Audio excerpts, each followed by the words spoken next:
Hi! Welcome to my YouTube channel. Please, pasubscribe naman po ako sa aking YouTube channel. Ang hindi mag-subscribe, di ko bibigyan ng piso, charas. At ayan, kahit walang bulbul, ahit ng ahit. Yan, wala namang bulbul, inaahit. Ayan guys, naglagay nga pala ako ng ointment sa mukha ni Pangat kasi mayroon siyang mga tigyawat na maliliit.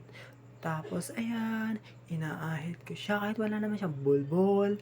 Tapos ayan, yung gamit ko nga pala ditong ointment is Bioderm ointment siya guys. Super cooling niya. Super effective. At ayan, for dust-free person. Para hindi mahulas. Kaya mag-spray kayo ng mag-spray. At ayan guys, mini-makeover ko siya. At ayan guys, ang gamit nating mga skincare. Ayan yung Oli Total Effect. Super ganda niya guys. At ayan, hindi ko alam kung bakit may sunscreen guys. At ayan guys, yung Bello. Super effective niyan guys.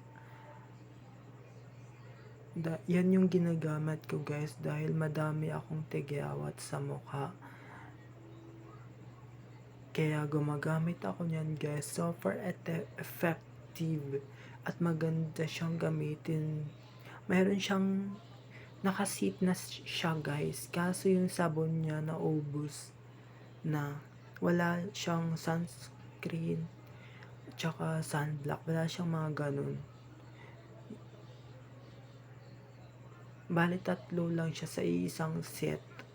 Super affordable. Ayan guys. At ayan ang ating Vilo product.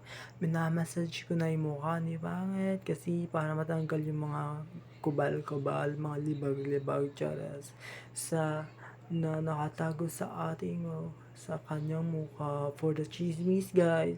So ayan, tamang massage lang guys. Kaya ganyan yung tamang pagmamassage ng mukha guys. Ayan, nilagyan ko nga pala siya dyan ng lip balm guys kasi super dry ng lips niya. At ayan, masahiin natin ang mukha niya dahil super kubal na ng mukha ni Pangit guys. At ayan guys, hanggang dito na lang ang ating video. Maraming salamat sa inyo.